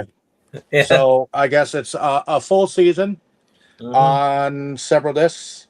So looking forward to checking this out eventually once I get a chance. I know that it's a horror anime. Body horror. oh, yeah. Oh, I was not into it because it's full-on body horror from what I understand. But it's supposedly really good. Yeah. It's basically about these alien parasites that come to Earth and they take over people. And they are shapeshifters, like the Thing. And essentially, they take over the body, and then they end up making them into shape-shifting hosts who end up then going around eating people. The main character gets one of these, but it gets stuck in his hand. And they end up going around and fighting the other aliens that have taken over. okay. So, for kids. Indeed. I think I might have that. Yeah. For kids. So, this one is one that Jake would probably, Jake has covered earlier. And I only had the DVD version, but apparently I upgraded sometime. And that was the 3-movie Night of the Museum Blu-ray set. Oh, okay. Nice. So yeah, it's Night of the Museum, Battle of the Smithsonian, and Night of the Museum, Secret of the Tomb. Okay. I may have seen Secret of the Tomb. I don't remember. But it's kind of good to have them on Blu-ray. They're decent enough comedies, gum gum dum dum. But yeah, I mean, good enough movies overall. All right. Let's see. Jake, you're done. Yeah. Dave, you got more? Or are you done? Yes, I do have more. All right, go for it. But wait, more. Oh, what? You don't have any more? No, I was just joking. Okay. So it took me a while to make the jump to actually get this set, but supposedly, director friend of mine who has Asperger's syndrome actually did some. I believe he did some commentaries for some of the movies on this Hammer horror set. Good. Which, if anyone knows anything about Mill Creek Entertainment, they've been taking and slaying VHS onto 50 packs for years. But then one day, I think they decided, okay, let's up our game. And I think they did it on the first Gamera set that they put out with 11 features, because they started making sure that their films were crisp and clear and everything like that. So Now, one of the reasons why I didn't get this right away, right out of the get go, is because I had many of the Mill Creek sets that they had already put out with like 8 features a piece. So I had like maybe there are 20 on here. Mhm. I may have not had like 5 of these. Hmm. So to me, it's like I already had the crisp damn DVDs. Why should I get this? But then I decided to pull the switch, and you can really get in trouble for this if you do things this way. But they had it on a on a Klarna 4 payment thing. So I was like, you know what? I can afford this if I paid 14 whatever a month for this. I'm going to get it. Yeah. 14 every 2 weeks. I can do that. So Yeah. I pulled the switch and got it. The only other one that I'm still waiting on, it has not arrived yet, is I pulled the gun on getting the 30 Universal Monster set of Blu-ray to upgrade that. So Hmm. Yeah, I got that set for Christmas one year, and I have not cracked it open. I've cracked it open. I just haven't watched anything on it yet. I've cracked open my one monster set for them, but only one of the movies that we were covering was on it. And I'm still missing 2 of the Dracula movies, and I haven't actually had any desire to go get them. Oh well. All right, you next. Yep. All right, so these upgrades have been long coming because I have the Snapper versions of those. Hmm. And that is Neverending Story and Neverending Story 2. Ah. I mean, these were $5 each, so, not exactly an expensive upgrade, but the third one is not available on Blu-ray. I am mad that there's very little in the way of special features on these, but what can you do? These are Warner Archives, Mm-hmm. There is a really nice Korean Blu-ray of the first one that has a really nice artwork of the two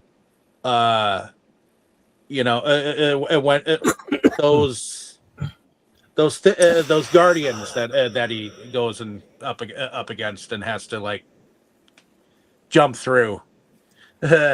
Actually, now that I think about it, Warner Archives is going to be a thing of the past because if Netflix takes it over, they're going to probably get rid of that. You never know. They may see this as, this is a good business model. We'll do it on demand. They may. They may. Mm-hmm. Of course, then again, I don't know. I mean, for all I know, Paramount will release one, but every one of them requires you to register to vote for their politician. I don't know which way it would be. It's possible as well.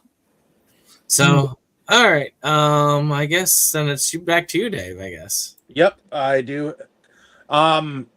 These arrived like the weekend after we did our last pickup video that we did together. And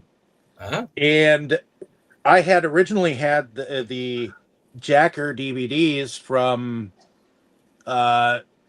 Phil Herman before, but my Jacker 2 actually stopped working from that particular place I got them. Yes, it was jacked. So he ended up having a trilogy set of his Jacker 1 and 2 from the Vinegar Syndrome thing, yep, and his own personal computerized Blu-ray disc of Jacker 3. Which I say that because that's what he did.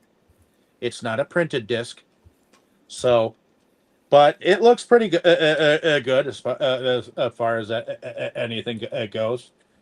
And he sent along with these 2 things some extra thing that evidently he did for his release of the Doomsday Stories. Evidently, he got together with his cast and crew that and did some behind the scenes stuff. Yeah. So I have not checked that out yet. Watched that yet? Oh, you ended up getting that as an extra as well. So I did spend $40 to get this from him, but hey, is what is. I probably won't be buying as much from him in the coming year, but I'm cutting back hard. So yeah, it doesn't look like it, but you gotta take it into context of lots of time going in between. I don't even remember getting some of these. One that I know Jake already has from Shout is a little murder mystery that has some very interesting characters, and that is called Murder by Death. All right. Now, there is some stuff here that definitely does not hold up today. As we have a Charlie Chan character in this, among other things. But Peter Falk is in it, and that's kind of fun. Sam Diamond, I believe. Yes, Sam Diamond. Yeah. And I admit, none of his characters are as competent as Columbo. Mm-hmm.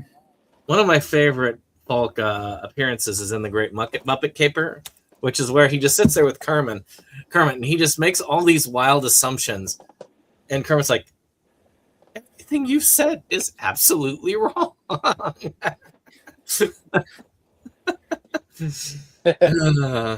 gotta have to cover that one of these days on here. Maybe we do a Muppet month or something. There certainly are enough Muppet movies we could do a Muppet month. Yeah. Let's see. Have we covered any Muppet movies, Dave? I don't know if we have. I don't think we. Muppet Christmas Carol. Yeah, we did that. Did we not do the Great Muppet Caper on this? No, we did not. I don't know why. Oh, maybe Brandon did that as part of the movie game. We probably did as a part of the movie game. If you hadn't seen it at the time, I would have made sure you would, because that's my favorite Muppet movie. Okay. Happiness Hotel is still my favorite song. That is classic. Let's see. It's your turn, right, Dave? Yep, it is. I think so. I'm going to put for the last standalone movie, because my next pickups will be all together because they are from the same company. This is an apocalyptic movie that I picked up for $1, and it's still brand fucking new. Called Remnants. It's an apocalyptic zombie-ish type movie directed by Jack Setpane. And I guess I have not seen it, so I don't know whether it's good or not, but I know it's independent. So, well, my next one is a huge space saver.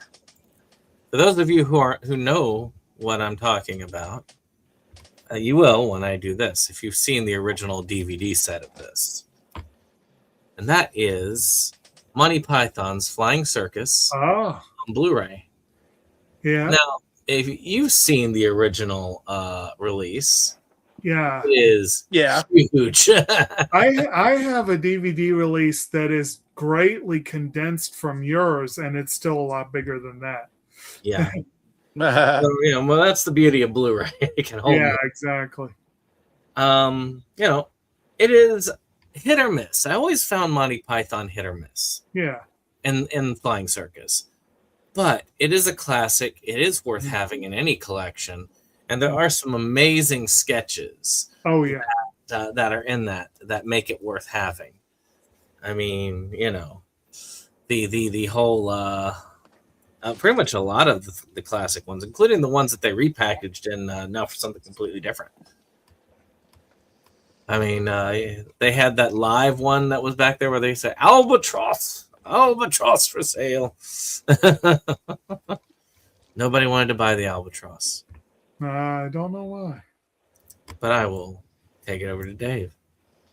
All righty. That's a lot. So I've been following a documentarian from Ohio, and he's got several documentary directors on his team. I have interviewed the guy. His name is Seth Breedlove, Mm. and he does anything from Mothman to Bigfoot to Sasquatch to Dogman to stuff in the waters to cryptids. He's got that market covered, and his small town monsters documentaries that he has put to Blu-ray and DVD has grown, because the last time I got a ton of his, I think I did the same darn thing. I bought most of them around Christmas time, and they were discounted. Well, again, this is over $200 worth of stuff, and it all ended up being around $119. So, here I have Dawn of the Dogman, which is one of his recent. The Dogman Triangle, Werewolves in the Lone Star State, American Werewolves 2, Skinwalkers, Bloodlines, The Jersey Devil, which I've watched American Werewolves 2 and The Jersey Devil so far out of all of these. Dogman Territory, The Siege at 8 Canyon. That's another one that just recently released. Cryptid the Goat Man. This is the only Blu-ray that I got out of the bunch, because I tend to go towards the DVDs because they're cheaper. Cursed Waters. He did a On the Trail of Bigfoot series, which he did had a couple of those come out. This has got On the Trail of Bigfoot, Land of the Missing. This is The Origin. This is The Last Frontier, and it includes Bigfoot Beyond the Trail and the Alaskan Coastal Sasquatch. This is Cryptid the Chupacabra. This is On the Trail of the Ancients. That's another Bigfoot one. And then this one is Lost Contact UFOs After Wartime. Oh my. So that is 14 documentaries that I had not picked up from him. And it's been a long while since I've actually had an interview with the guy. So glad I was able to catch up with getting some of his work. And I know he plans on putting some stuff out in March again to put to disc, and you can get in on the Kickstarter or whatnot. So if you're interested in all that kind of stuff, and I do believe the guy has his team covering a whole bunch of shit. A lot of stuff he just releases it to YouTube, and there's tons and tons of like footage that people just stream, and then he chooses to put it onto disc or whatnot later on. Hey, it sounds like fun, especially if you're into that sort of thing. And I am. Yeah. So I had gotten one of these from Dollar Tree, and these are actually going to be leaving the collection as a part of the purge, I should say. And that is Monsters and Monsters Dark Continent. Both these are post-apocalyptic ones about this kind of virus that goes and mutates things into monsters in these zones. The first one is a kind of extremely boring piece about people traveling through the zone. The other one is a kind of really boring piece about going to Australia and hunting big monsters. There's definitely a Lovecraftian feel to it and horror-wise, but the films are both a slog to watch, especially the first one. This one I just felt was quickly done and didn't have a lot of heart or interest in it. This one, I just was bored by it the whole way through. But there was a part of me that wanted to upgrade them. And that part of me that wants to keep films that I really don't care for and upgrade films I don't really care for, that part of me is dead. So I'm I am far more willing to get rid of these in the future. So, which is what I'm going to do. So, but these were the ones that, but I had to show them for the pickups before I was going to do that because I picked them up. Now I threw them in the trash. But As you do. I'm on empty. oh, So- okay. Well, that's all me.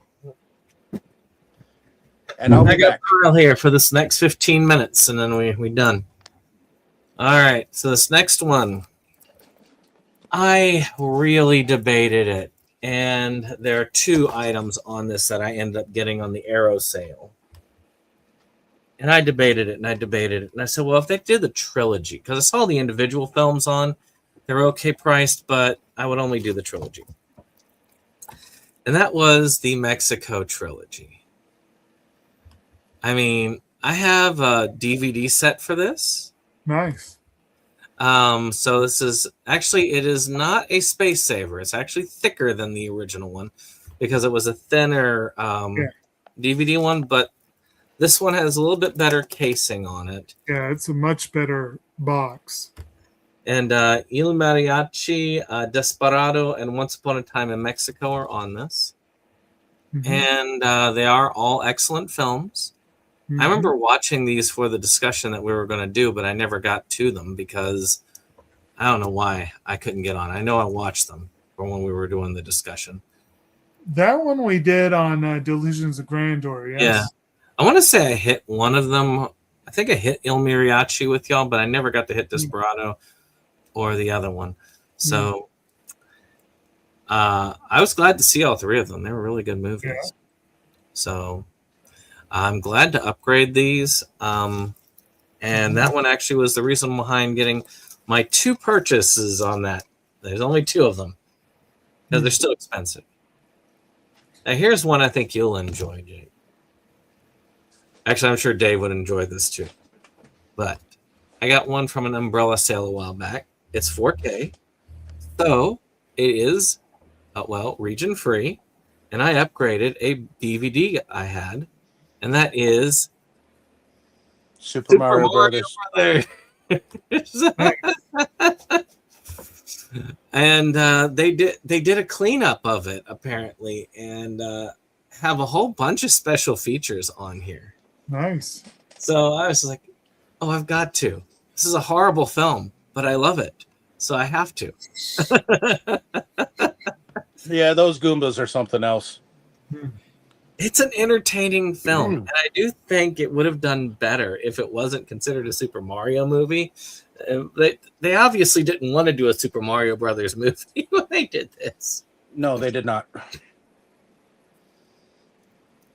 The next one is a combination of one that I think Jake has as well, where Sentai released these originally in 2 DVD sets, and then they did a combined set, and the combined set has an English dub track, which I know Jake doesn't care about, but I do. And that is Mariaholic, the Complete Collection. Oh, very good. Now, this one's good for people who like, trans type characters. And actually, there's some LGBTQ. I don't know whether I would consider that positively represented. Because the main character is definitely a pervert. Yes. Basically, this lesbian high school girl goes to a all-women's high school, and she is so happy about that. Yes. And she gets paired with a roommate, which turns out to be one of the most beautiful and elegant women in the school. But it turns out that actually she's cross-dressing, and it's actually the male heir to the family, and that their family has a requirement that they must all attend this school, and the male children have to cross-dress as a female for that entire time to graduate. And funny enough, his sister goes to the all-girls school. All boys school. So it is fun. It is entertaining, and I really love the opening, the first opener. Yeah. It is great. And the maid is very entertaining because God is great. Yes. This one is a wonderful upgrade, and I'll be watching this again when we do a talk on Inside Movies Galore, and it will happen. This one and another film, and the other film also needs an upgrade because it's a Criterion film, but it only released on DVD. And the film I'm talking about, that's one of the two films, is Mallrats. Now, this is an Arrow release. It is a really cool release. I do like this one. It has a lot of special features. It's Kevin Smith's second film. And I really like it. A lot of people do not like it that much. But I consider it a cult classic in a lot of ways. That is the one that got me into Kevin Smith. So, and it's about them in a mall. Essentially, you got a guy who really likes comics and so on. He's in the mall. He's the main character. He runs a comic shop in later. And all of the antics. It's also one of what is his name? Ben Affleck's more sinister characters. Yeah. One of his early roles too. Yeah. Well, I mean, he kind of got to start with Kevin Smith in a lot of ways. So. Yeah. Which is why, like, sometimes you just say you got to do the role because you owe the guy. Yeah. Another consolidated one, and I know Jake cannot understand this one, is Love, Chernobyl, and Other Delusions, The Ultimate Collection. Oh, nice. Very nice. You know how many pieces this series has. It had multiple pieces. What is it? Yes. So you've got season 1, you got Heartthrob, you got the movie, and I think you've got another piece on this too. So that's a lot of pieces. Mm-hmm. And I had half of them on DVD. So I think this is actually pretty good. Overall. Definitely a space saver. I'm being texted. What is the text? Text is UPS is delivering a package tomorrow. It's not my package, it's my wife's package. Whatever. So a Kino release that I had to upgrade from DVD is one of my favorite films of all time. It's one that I actually recommend a lot to people who are struggling with addiction, and that is The Lost Weekend. This is an Oscar winner, by the way. Yeah. And it surprises me that it won the Oscar at the time. Best Picture winner. Yes. Actually enough. Yeah. Because it's about this guy who is an alcoholic, and he's going through this horrible binge that just goes through, and it is a long weekend for him. And he goes through all that, and he has one of the more realistic depictions of the DTs that I've seen. This is an amazing film.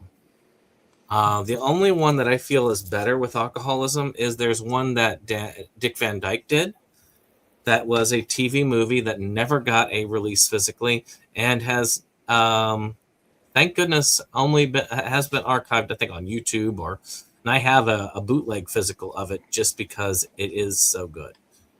One of these days we'll have to cover it. It is a great one. Mm-hmm. All right, another one that I'm debatable about, which is David Lynch, which I guess a lot of us get debatable. I bought this when a Dane wanted to cover this film, and I upgraded my copy, and that was Lost Highways, another Kino one I got on sale. It's a good one. It's a very existential film. I'm waiting to upgrade that to the Criterion release that came out. Yeah, I'm thinking about that, but I have the Kino release too, and it's a good release. I'm saying it's a good release. I'd have to go on big sale, or I'd have to be like in one of those moods where I'm like, I've got money, I'll just drop it and get a stack. Yeah, which doesn't happen as much these days. Neither getting the money nor getting the stack. So I upgraded another movie that was on DVD, again, a snapper case. I upgraded all the way to 4K. This one to me is a quintessential vampire film, and that is The Lost Boys. All right. I mean, 4K and Blu-ray, this is a really good film. A very interesting take on vampires. I think it's a good youthful take on vampires. That is an excellent one there. And, of course, a big role for the two Coreys as well. Mm-hmm. And you can't help but chuckle at the Frogger brothers. Well, I got one that's a harder watch than The Lost Boys, and that is an Oscar winner called The Lives of Others. No, my DVD copy was scratched all to hell, so there were scenes that weren't in play. So I was like, you know what, this. Never seen it. That's a really good one. It's a good one, but it's a hard one to watch. Yeah. It's a World War II. It's a Cold War one. No, it's well, yeah, you might be right. Yeah, it's a Cold War film. Right. But it takes place in Berlin, right? Yeah, Is it East like Berlin. the East versus West? Yeah. Yeah. Okay, one that I'm just kind of running through these. I've got many of them, but I don't think I'm going to get through them all in time. But I'm going to try. All right. I'm just going to run through. See if I can just get through the stack because I'll do quickly. Next one. Classic film. I love the case, but the case rotted over time, and that's a sad thing. And that's Legend. It has both versions of this on this for the Arrow release. It is a good early Tom Cruise one. Of course, a iconic role by the great, God, what's his name? Tim Curry. Yes. I have to read the name. I'm happy with myself as the devil himself. And it is just an amazing film. I know we've covered this one on Inside Movies Galore. At least I think we have. All right. Reese Witherspoon's in the Legally Blonde collection. There's technically a third movie called Legally Blondes, but I was told that it's worthless and don't bother with it. And you know what? I used to not be able to accept that advice. I had to have everything, but you know what? They're right. No, fuck. I don't need them. The two that matter on this. I mean, it's basically about a sorority girl who is told basically, yeah, you're just going to be a dumb blonde. You're going to get your MRS degree and marry rich and settle down. And she's like, well, heck with that. I'm going to be a lawyer. Mm-hmm. And she does. The second one's a little bit more cheesy, which is where she decides to do some sort of save the Chihuahuas thing. Which I'm sure you enjoy that. So my original Land Before Time is in a 4-pack for a DVD, but I went ahead and I did this because it has all 14 films, and that is The Land Before Time. Don't know if I want to torture myself with all 14 films, but I did. Apparently did at the time. Is that on Blu-ray or DVD? DVD. Gotcha. But you know what? It's not that big a space.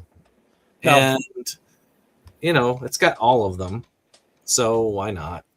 Right. I'm sure I'll watch all of them one time and be like, this one I upgraded by accident, but it is a space saver, which is Lady Oscar or The Rose of Versailles. Oh. Which this is much, much thinner than the DVD release. So I can't really disagree with that. This is an older anime. I want to say this is another one of those cross-dressing animes. But I couldn't tell you much more about it because I have not seen it. This one I've shown off before, which is the first season of Kodacha, which is a big space saver because I had this on just regular DVDs. Right. The Babbitt boxes, which I still have. But you had the Babbitt box. I had all of the individual releases for the first part of season 1. And for the second part of season 1, well, season 2 technically, I had on a thin pack. Mm-hmm. But all of that is on this. Hmm. But why I brought this up is because of this, which is the 51 episodes that never made it to the United States, thus completing the series. Nice. Which to me, that's worth having. Kodacha's a great one. And I'll agree with Brittany. This is really all you need in the end. This has a few really good episodes on it, but to tell you the truth, they got lazy towards the end of that one. But I'm glad to have it as a completionist. One that Jake has seen with me on the show Tabletop Horror was a film called Night Chills. And there was an upgrade of it that they did on Vinegar Syndrome. And I was like, okay, you know what? that's good because I would like to see this cleaned up. I want to see a lot of the other ones that we've watched, especially Skullduggery cleaned up like that. Mm-hmm. Skullduggery is fun. I enjoy Skullduggery. It's a weird one. And by the way, that's the most watched episode of Skullduggery. Good. One that was useful for this point is a double feature of Jay and Silent Bob's Strike Back and Jay and Silent Bob Reboot. Oh. Very plain. Doesn't have a lot of special features on the on some of these, but it does have a few. I'm kind of glad to have them. The reverse cover is just the reboot, and it also came with the slip cover for the reboot, but it doesn't show you what it is, so I kept losing it and thinking I didn't have the original film. Dave showed this off. I got it as well. Jacker had the DVDs, and it's like, this saves me space on it. Mm-hmm. I also have the third film. The only film I have not watched is the second film. Mm-hmm. On the Disney, I had to get rid of the collection that had this film on it, but Disney actually did have it on their going out of business sale. So I went ahead and got The Incredible Mr. Because I ended up replacing some of my Don Knotts sets. That's one of my favorite of his. This one was a casualty, so it got reborn. Reborn. I only have 3 more, so I'm just going to get these done, and then we're done. Mm-hmm. All right, one of my favorite films that most people hate, which is a Bruce Willis film, and one that we will one day cover on Inside Movies Galore, is a heist film called Hudson Hawk. I've had the crappy DVD version forever. Mm-hmm. I love this film. I think that Bruce Willis is excellent. He brings back a lot of his comedic chops in this. And it just is an over-the-top heist film. Mm-hmm. And it is hilarious, in my opinion. He tries his mightiest to get a freaking cappuccino, and he always fails to get the cappuccino. Because he's one of the best, like, cat burglars in the world, and he gets pulled into this weird, like, thing about Da Vinci and the alchemy, like the turning a lead into gold stuff. So maybe he should have settled for a Dunkachino. Yes, a Dunkachino. You're gonna make me play that, aren't you? Everyone wants my Dunkachino. Can't get enough of my Dunkachino. Kids from 7th to 17 lining up for my Dunkachino. So I just got the Great Train Robbery from you. Yep. And apparently I upgraded it very quickly because I didn't realize I had the upgrade. Well, this is the problem when you have a very large collection. You don't realize sometimes what you have, especially when it's been sitting hidden in that pickups thing, which is another reason why. Cover though, I don't think I did. This is an older one, probably, yeah. But because they changed their slip covers, I've noticed. Like that one that I gave away to Debbie, which is another one I accidentally got doubles of. Mm-hmm. Believe it or not, that or was it to you? I don't know who got that one. Mm-hmm. That one's an alternative slip cover as well. So it's kind of weird. The last one is an Arrow release, the second one I got on this, which also replaces a Snapper Keeper. Mm-hmm. That is the horror film The Cell. Oh. That one is great. I mean, it's a horror movie about somebody going into the mind of someone and tracking down basically a killer's mind.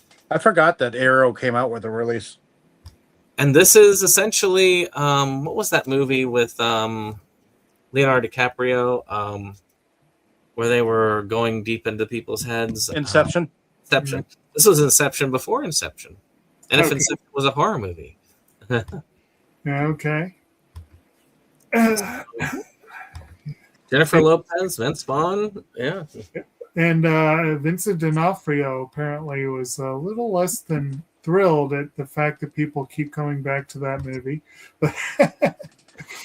It's not a bad movie. The sequel sucks. The sequel is horrible. But this one is actually really good. So I'm really happy with it. Good times. Well, I got through the pile that I intended to today. I still have a lot. I still have about maybe this much more, and then I'm done with my upgrades. So I'm going to keep doing this. Okay.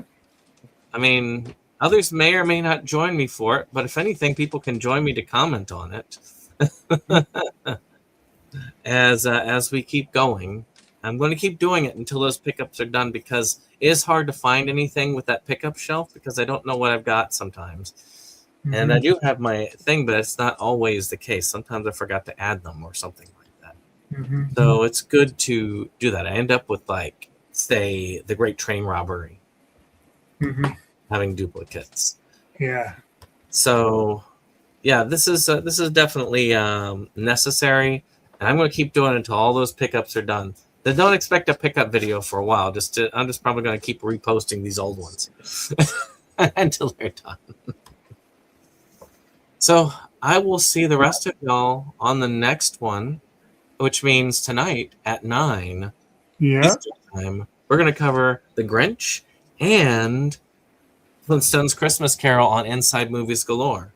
Join us there. Matter of fact, just as a little teaser for y'all, there we go. Wait, no, that's background. All right, well, that's kind of cool. No, I like the turtle background. There we go. On that side, I'm going to take this, I'm going to remove that. I'm going to add, not that. I'm going to do that, add that, and then I'm going to take that away. And I am going to add the outro so that y'all can have that.